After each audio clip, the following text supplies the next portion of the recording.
an open space, an environment where you can just be yourself and you're able to share without feeling bad or without bringing the other person down or without constantly having to have a person who's right in the situation. It's okay to have a situation where no one person is right, and that there's, Yeah. and I think there was also something that she said about unknowing yourself, to be able to unknow who you are and re-know yourself and get to know yourself better, because as humans we're constantly evolving, we're constantly changing.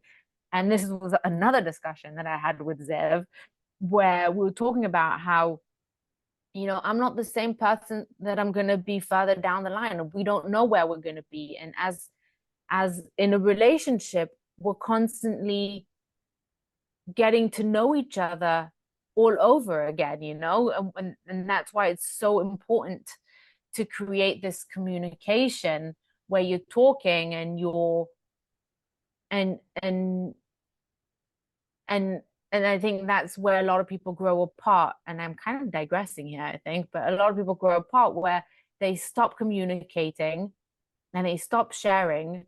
And because we're constantly growing and evolving, then they're growing apart, you know? Yeah. Yeah, completely. Completely. And it's, make it today, people give up too easily. Yes, they do. They give up too easily, and they, so there's this YouTuber that I don't know her name, and I don't particularly like her, so I'm not going to advertise her thing. But she, her one of her shorts showed up on my feed, and she was just saying about a woman divorced her husband because she got married at 24, and then at 30 she kind of saw that she was going to become this career woman, and he was more of a stay-at-home type of guy, and so she realized that he wasn't the guy for her. Therefore her advice was, don't get married too young. Fine. And then the YouTuber comments saying, but that's what getting married is all about. Like, you choose someone and you commit to someone, and then you don't give up because you change. You just find a way to adapt to each other and grow together, and like give Mm-hmm. him a chance. Like, if you became this, what was he doing to allow you to become this type of situation? And I agree with both sides of, one, don't get married too young. Yes, I agree with that. But I agree with what the YouTuber was saying of just, you're 30, which isn't much older than 24. I mean, if you really think Yeah. about it, And and you'll you're likely giving up. change again 10 times over throughout your Exactly. life. There's going to be more.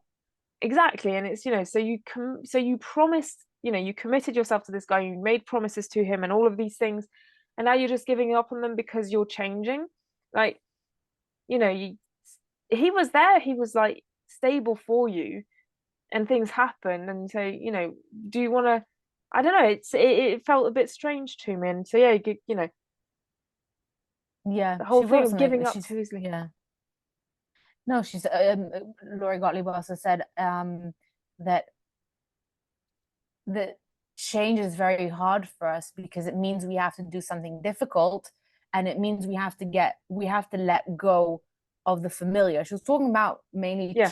when you have to change something in yourself, that means you have to let go of a part of you that is familiar.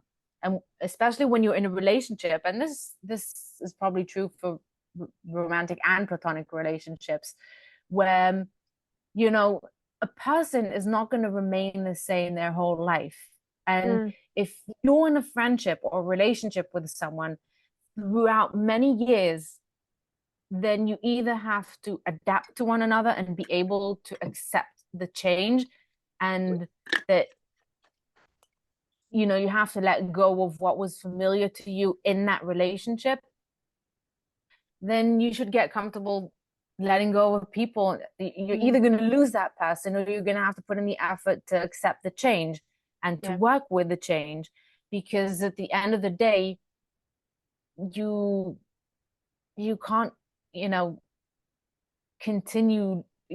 I mean, you can't just give up every single time that it requires hard work, because then you're Yeah. never going to be with anyone, because any relationship that you're in, you're going to have to put an effort. Again, any type of relationship, it requires effort, and we don't want to do that because we feel like it's not worthy of our time. I don't know why, but like Yeah. we think, And everything I should think revolve around us. that the whole thing of, not everybody should be, you shouldn't, one person shouldn't be your everybody. And it links to, you want to surround yourselves with people, you want to surround yourself with people who kind of, bring you up and things like that, which is completely fair. But in your relationship, you're not looking, in your, romantic home creating relationship, you're not looking for someone that is going to challenge you and make you grow. Mm-hmm. You can have, colleagues that do that, or friends that do that. With building a home with someone, you want stability and dependability, and Yeah. and you want, I think,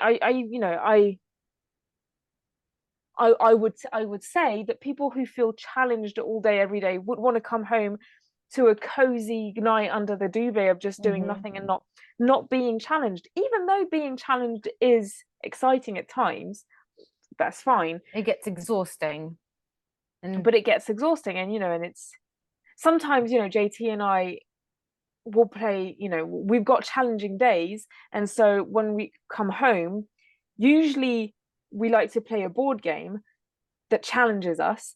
But when we've had a challenging day, I want to just watch a film and do nothing and switch everything yeah. off. But because I've got, other things that challenge me, my work, when I was a full-time coach, it was challenging, and having these, I'm going to be tired after this 2 hour conversation, like, because it's Yeah. not a challenging conversation, but we're not just talking about easy stuff. We're kind of thinking through it, and I'm just going to be tired after it. And so I'm happy to have JT to kind of just relax with and not have another challenging conversation, because when those challenging conversations happen, you feel a bit spent. Yeah. I think it's important to be able to have a lot of different types of conversations with your partner. But at the Yeah. end, like, I mean, Dev and I have a lot of conversations where I'm like, God damn it, I just want to put on a microphone now and Mm. record this, because it's such an impactful conversation, and it's so many important key factors here for others to learn from. But then there's certain days where I'm like, I don't have energy, like that I think it was previous The wine, episode that yeah, we yeah. just recorded, the wine thing. I was like, I remembered, telling myself, get over yourself. What are you doing? Why are you being such a brat? Why are you Mm. behaving this way? And I just felt like I have absolutely no energy in my body, and I know that I can depend on him to be there for me, and not because I'm stepping all over him, not because I'm taking him for granted, or that I'm not appreciating it, because it's completely the opposite. It's because I know that I can depend on him, because I know that he trusts me to not do it for the sake of it, or just to hurt him, or to take advantage of him. Where it's just, I don't have the strength in me right now, and I need him to be strong for me at the moment. And I know that he can, because we have this stable relationship that's not overly dramatic, that it's not overly straining, and it's not overly complicated. We have these moments where we're just sitting together, drinking wine, doing nothing, not even watching anything.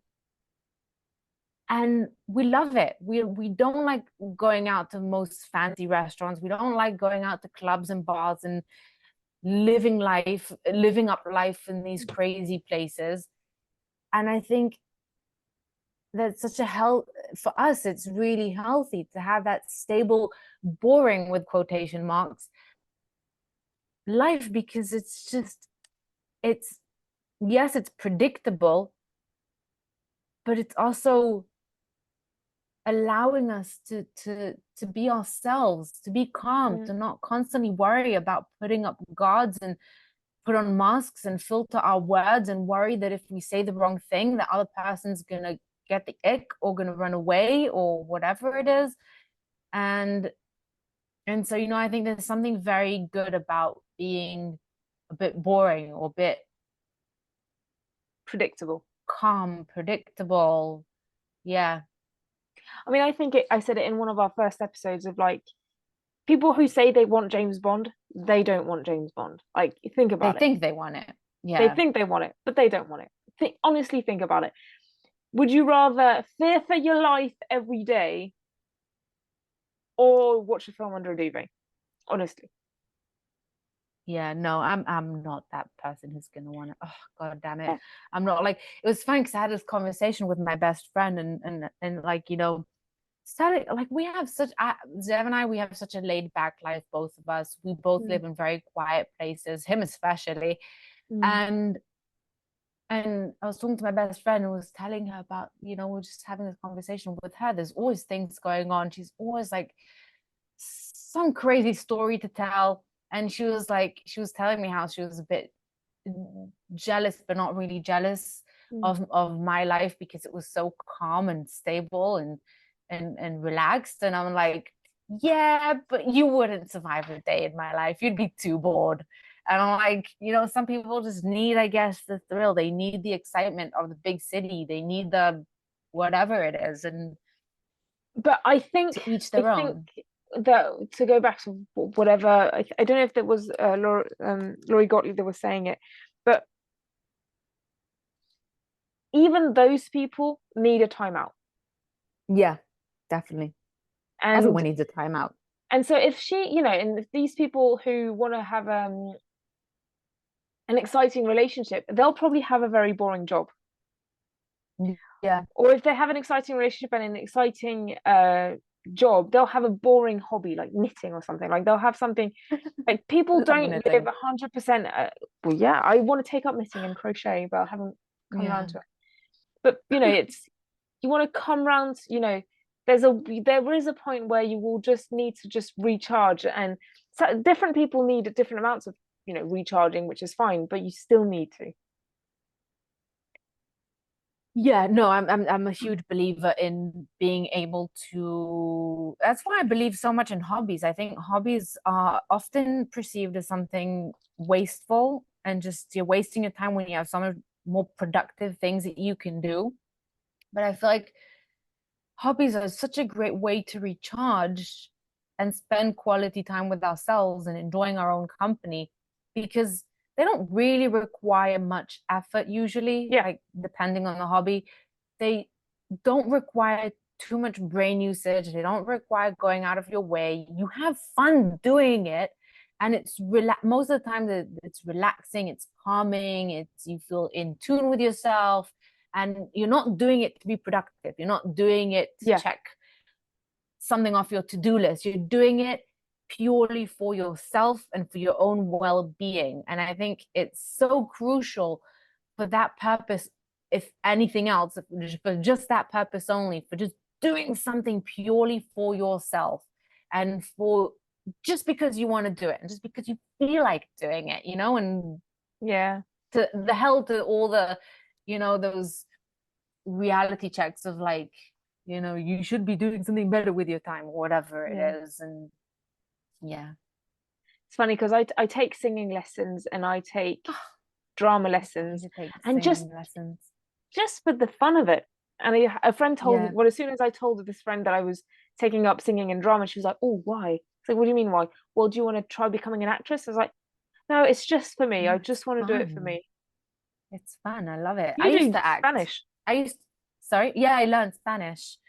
Um, yeah, I've always wanted to take up singing lessons, but I wish I could sing. I probably could if maybe I tried to that, but like, I have so many things that I want to do that you have to rationalize. Like, you Yeah. can't do everything at some point. But I used to do theater in school.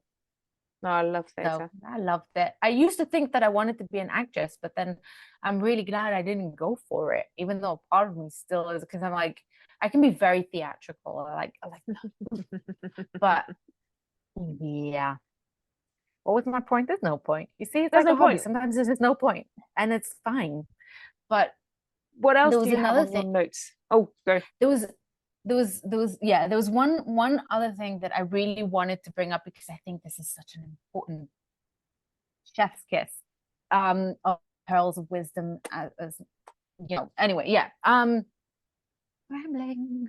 So she was talking about the difference between idiot compassion and wise compassion. Ah, And yes. the idiot compassion is basically, which is something we all do, which is basically when you just validate your friend and back her up just for the sake of backing her up. It's like, yeah, he's such